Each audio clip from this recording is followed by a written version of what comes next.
A quick death by starvation or a slow one by poisoning. This fatalistic sentence was the reason given by a worker in Victorian-era Newcastle upon Tyne as the reason they risked their lives to work in the white lead industry. The lead factories of Newcastle offered men and women the means to earn a wage to feed their families, but it was a miserable pittance that exposed people to the gravest of danger, a toxic material resulting in disease, insanity and death. There is little doubt that, in the past, if working long hours in miserable conditions didn't cut lives short, then the laissez-faire attitude to human life from poorly regulated industry probably would.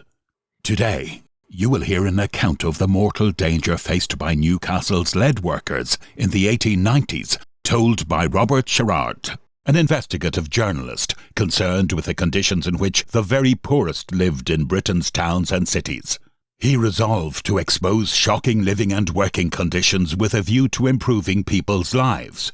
Managing to gain access to one of Newcastle's carefully guarded lead factories, for fear of exposure, he reveals the terrible conditions men and women faced working in poisonous dust which killed or paralysed.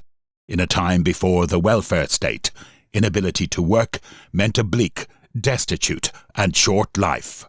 Find out how the life of a lead worker was cruel, hard and offered nothing but brutal choices.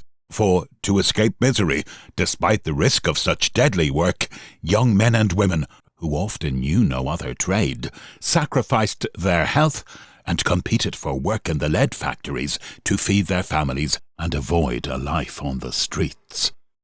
Before we move on, please consider clicking the subscribe button for more content like this. If you find this video interesting, I would really appreciate it if you could give it a thumbs up and share it widely with friends and family. You can also support the channel by becoming a channel member.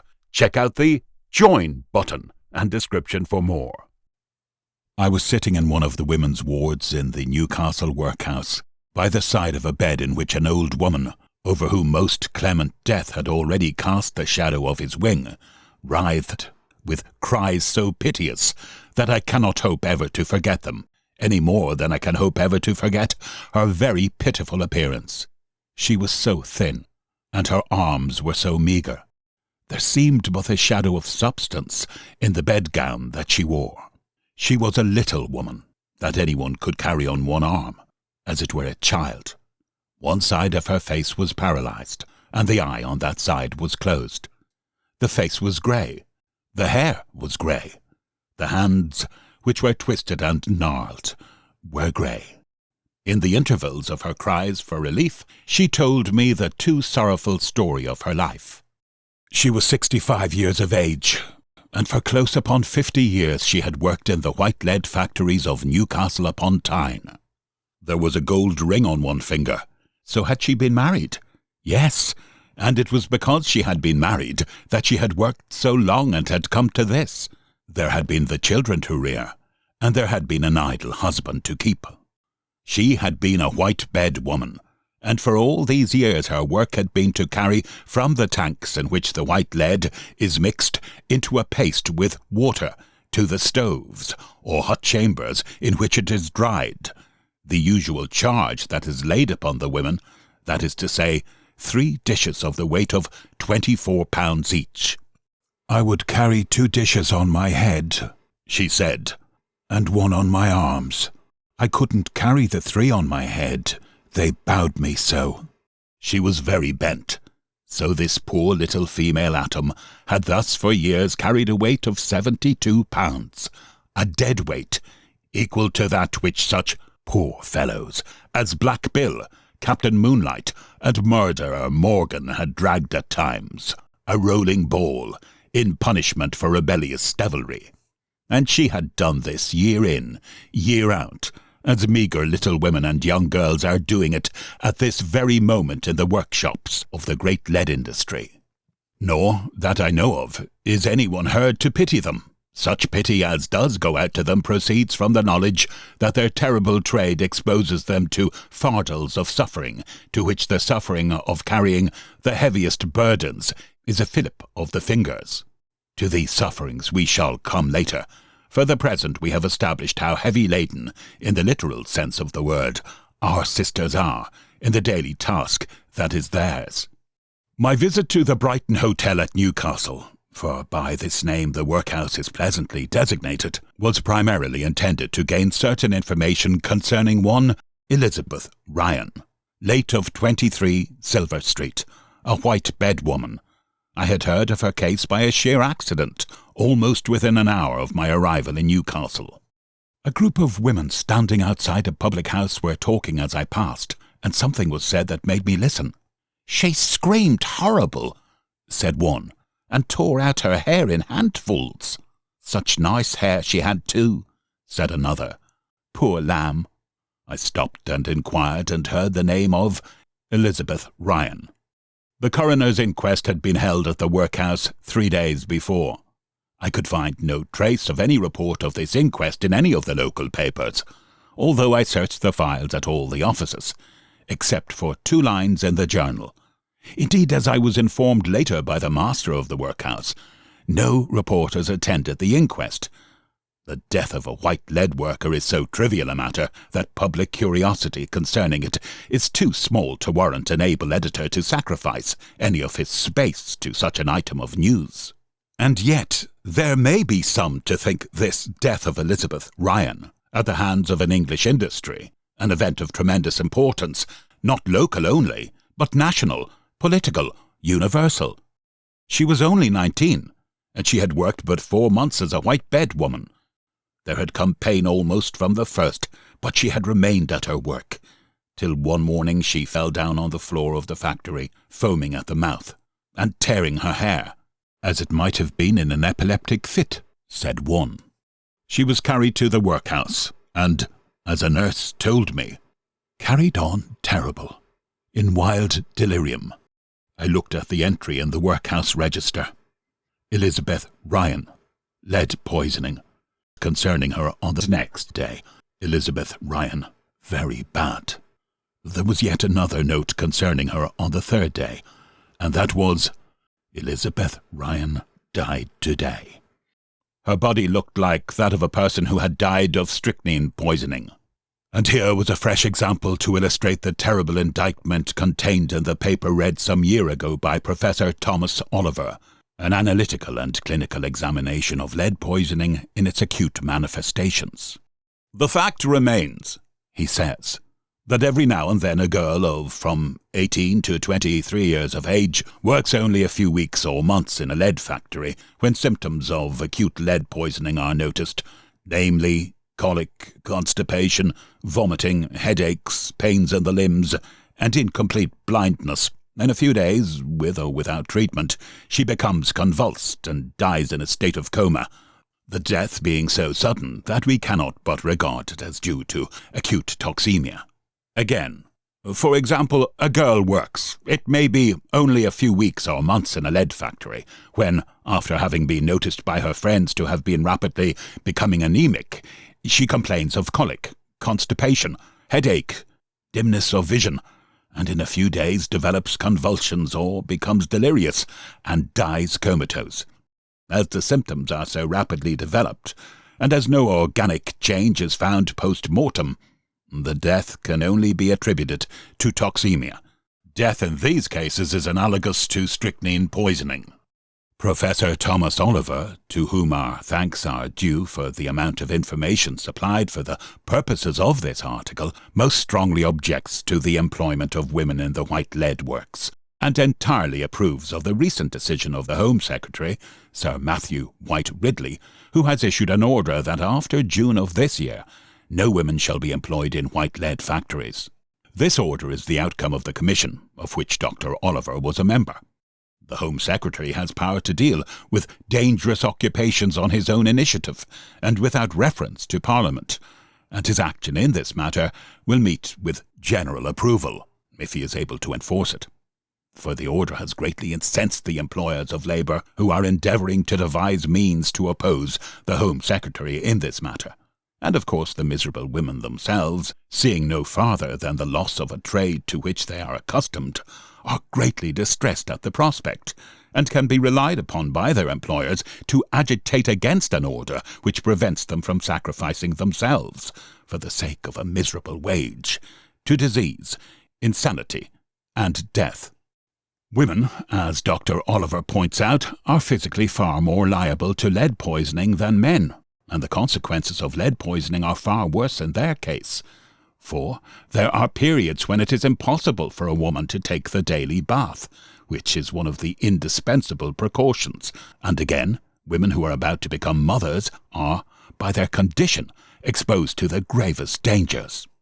For checking a too rapid growth of the population, indeed, nothing better could be devised than the employment of women in the white lead factories, for the lead woman, according to Dr. Oliver's long experience, almost invariably miscarries, while if the children are born, very few of them live.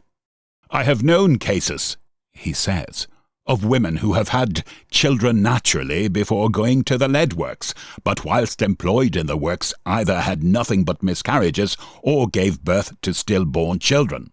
After they have left the works, Lucina has once more been a kindly goddess. Even when the children are born naturally, they rarely live.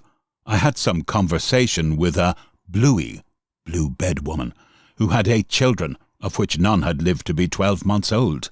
Here it is the virtue of industry on the part of the parents, which is visited upon the children.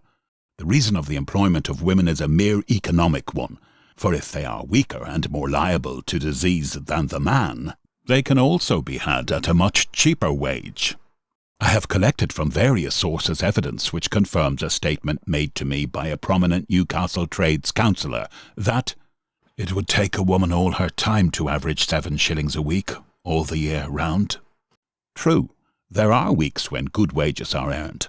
The poor old woman, by whose deathbed I sat in the Brighton Hotel, told me, with the shadow of a gleam of satisfaction on her poor face, that there had been weeks in which she had earned as much as 25 shillings.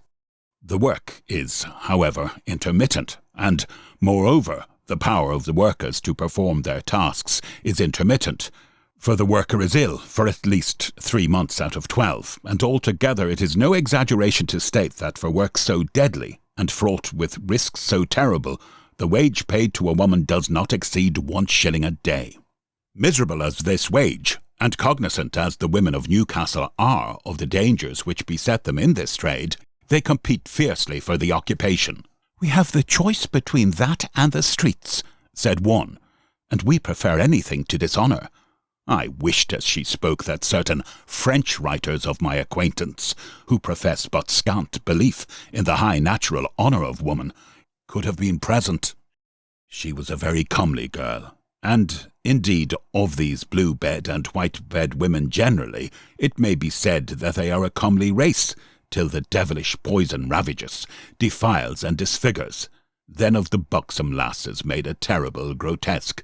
Chlorosis kills the bloom of the cheek, paralysis distorts the limbs with knee-jerk and wrist-drop, and attacking the eyes also, may blind where it does not twist them, so that they get that cross-eyed that they seem to be looking all ways at once. And I cannot but hold in high esteem and honour a girl ready to sacrifice her beauty, her health, her chances of what is sweetest to womanhood, maternity, for a wage, albeit pitiful, which will enable her to keep pure and unspotted the white garment of her innocence. Elizabeth Ryan, and her sisters may be classed in the very noble army of martyrs. The lead works are carefully guarded. High walls surround them like prisons, whilst each entrance is watched by yard policemen. The things that are done here are not for the public eye. A stranger could more easily obtain permission to visit the Tsar's palace of Gatschina than the factories in Newcastle where white lead is made. "There has been too much writing about us," said a foreman to me. With the Home Secretary's order hanging over their heads, with all the danger to their dividends that it implies, it is easy to understand that the masters should fear the visits of those who may enlist public sympathy for the workers. Still, there are ways to be found into the best guarded places. Certainly a visit is worth the trouble of effecting it. One first sees the melting of the lead in the smelting furnaces, and a beautiful sight it is, these lakes of silver. Here the blue bed women are employed, ladling the molten metal into moulds. When the lead is cold, it is carried by the blue bed woman to the stackhouse, and each woman carries a load of 5 stones. They are called blue bed women because after the molten lead has cooled in the moulds, it assumes a bluish hue. The blueies can sometimes earn 2 shillings a day, and their risk is the lesser one, although there is always a certain amount of poisonous dust in the air. The work, however, at the best is most exhausting. In the stackhouse, the lead is stacked in this way. The floor is covered with tan, and on this tan are placed 3 pots containing acetic acid. The bunches of blue lead are then laid over these pots and covered over with boards, making a second floor on which a layer of tan is spread.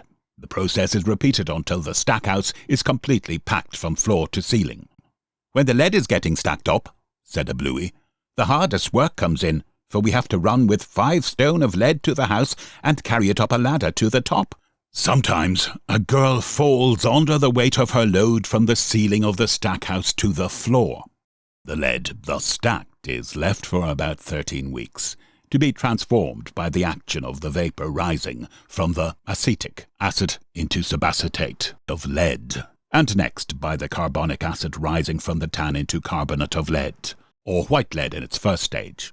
This is known as the old Dutch process of manufacture, and it is to its general employment in England that the 16 or 17,000 tons of white lead put out annually on Tyneside can compete so favourably in point of quality with that of continental manufacture. After a lapse of 13 weeks, the white bed women are sent to open the stack, or strip the white bed, and it is then, in the cold language of the doctors, that the first element of danger to health arises. There is much poisonous dust about, which penetrates through the respirators. The gaffers, by the way, prefer to call these respirators muzzles. One may often hear a foreman shouting to some girl, "You there! Go and get your muzzle on!" The white lead has now to be washed and ground. The grinding is done by men, who receive from 3 shillings 4 pence to 3 shillings 8 pence a day, or rather double that amount, as, by a curious custom of the trade, 2 days' pay goes for 1 day's work. They wear muzzles, but although the lead is damp and consequently less dangerous, grinders suffer badly from their employment. Severe colic is a weekly infliction, and the end is usually paralysis. "The lead gets up under the nails," said a grinder to me, "and works up the joints and twists the arms." This man, whom I met at the office of the National Amalgamated Union of Labour of the Tyne, was suffering from wrist drop, a result of lead poisoning. He could only lift his arms with the hands lumping down, and to raise a glass to his mouth, had to press it between the backs of his wrists. He has to eat with his mouth to his plate. He is completely helpless at the age of 39. "I shall never be able to work again," he said. He had been working 7 years and a half at white lead, earning 3 shillings 10 pence a day. During this period he frequently suffered from colics, cramp and severe inflammation of the bowels, and now the power of his hands has gone. Hopes have been held out to him that by following a course of treatment, combined with a liberal diet, he may eventually be able to take some light employment. As he is absolutely destitute, it is to be feared that these hopes will never be realized. After the lead has been washed and ground, it is collected in large tanks, where it is churned into a paste or dough of a certain consistency by women, who are known as roller women, and who work with copper-bladed poles. From these tanks, the white lead, ladled into dishes containing 24 pounds of lead each, by men, is carried by women to the stoves or hot chambers in which the paste is dried. "It is after the white lead has been washed and ground," says Professor Oliver, "and the wet pulp placed in the stoves for a few days, that the principal danger arises. It is the drawing or emptying of the stoves that tells hardest upon the girls. A few hours in the stoves every week may, if excessive care is not taken, very quickly develop symptoms of saturnine poisoning." "It is the stove work which is the most dangerous," said one of the girls, "and that kills most of us. When doing this work we have to wear large smocks over our bodies and handkerchiefs over our heads to keep the lead from getting to us, but the air is often nearly full of the dust, and gets onto our skins and down our mouths, whatever we do. After the white lead has remained in the drying chamber for 2 or 3 weeks, it is nearly ready for use. The stoves are now drawn by women who discharge the dishes into casks, where it is pulverized by the packers, who beat the lumps with iron shovels. Whilst this process is going on, the air is full of the poisonous dust, and this operation is, perhaps, the deadliest of all. Professor Oliver's opinion is that the present stove, or drying chamber, should be abolished, and that there should be substituted for it a chamber that could be filled and emptied mechanically. If this were done, he said, and if in addition to this female labour were abolished in this department and the white beds, we should hear little of white lead making as a deadly industry. It is often said that if there are so many victims of this trade, it is because the workers neglect the precautions that are insisted upon by the masters. And it must undoubtedly be admitted that certain owners of factories show interest in the well-being of their workpeople. As it is necessary that work should be commenced on a full stomach, many firms provide their hands with breakfast. The lavatories and baths are in most houses excellently appointed. But if, as is suggested, the workpeople shirk the precautionary daily bath on leaving work, the fault would seem to be with the masters, who, in other respects, are well able to enforce their disciplinary regulations. The fact is that, in spite of all precautions, the trade is a deadly one, and that if white lead is to be produced at all, it can only be produced at the cost of human health, sanity, and life. The sufferings it causes are terrible, and these effects of lead poisoning can never be eliminated from its victim. Amongst the unfortunate people with whom I conversed in the workhouse was a man, ill in bed, who, although he had abandoned the lead works 25 years before, was still suffering from the poison in his system. The percentage of deaths is higher amongst the lead workers than in any other industry, and not half the deaths directly caused by the poison enter into the official statistics, as the men are dismissed from the yards before they are actually moribund. I have before me on my table, amongst a number of dismal documents, several certificates of death. Here is one taken at hazard. James Rankin, 49 years, lead worker, lead paralysis, lead cachexia, loss of muscle and fat through illness. But, indeed, James Rankin and others whose official obituaries are before me may be considered the lucky ones. Imagine a life where intermittent periods of all the most painful diseases are inevitable. 2 months on, said a girl to me, and 1 month off with sickness is my average. In the end, there are paralysis, partial or total blindness, and insanity to be looked forward to by those who stick to their work, because they know no other trade. The bitterness of the need of the women is most strikingly proved by the efforts they make to continue working, that is to say, wage earning, when suffering badly from the poison. I visited the consulting rooms of one of the doctors officially appointed to attend to the workers, and saw on a long bench in a gloomy passage some 20 women waiting to consult him.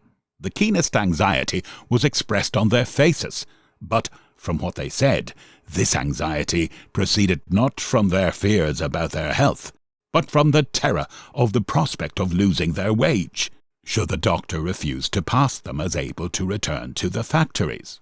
Such efforts they made to look at ease, in spite of the horrid pains that were gripping them. Yet now and again the pain got the better of their self-control.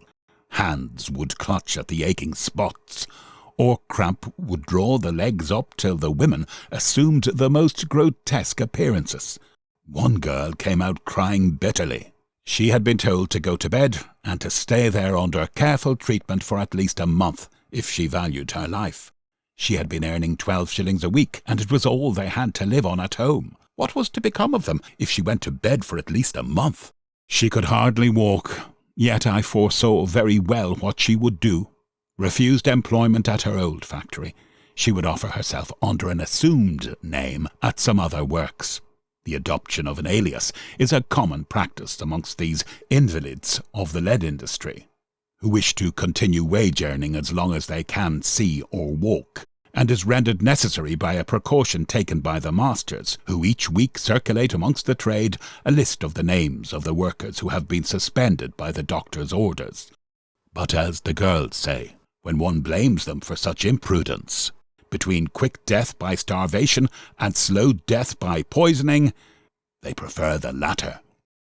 Each week there is, in every yard, a medical inspection of all the workers, and here may be witnessed the curious spectacle of inverse malingering, that is to say, of men and women who are really very ill pretending to be well, using every artifice to persuade the doctor that they are in no way affected, and giving way to manifestations of despair when he roughly convicts them of attempted deception. For there are certain signs which unmistakably betray lead poisoning, and the most important and sure of these is the appearance of a blue line on the gums. This blue line, by the way, may be noticed in about 75% of the lead workers. It is due, as Professor Oliver has explained, to the action of sulphuretted hydrogen upon lead circulating in the blood, and has been noticed well marked in girls who have only worked 1 week at the trade. Of the homes of these unhappy people, is it necessary to speak? That drunkenness should exist amongst the workers is not surprising, for by an old custom of the trade, beer is supplied by the masters to the workers as a part of their wages, and the taste is thus developed. Dram drinking is practised to combat the horrid colics. Under these circumstances, one can easily realize the home of the white lead worker. These are the workers whom honest toil degrades physically, most cruelly. When they laugh, it may be seen that their dismantled gums are stained with blue patches. A peculiar cadaverous pallor distinguishes them amongst their fellows.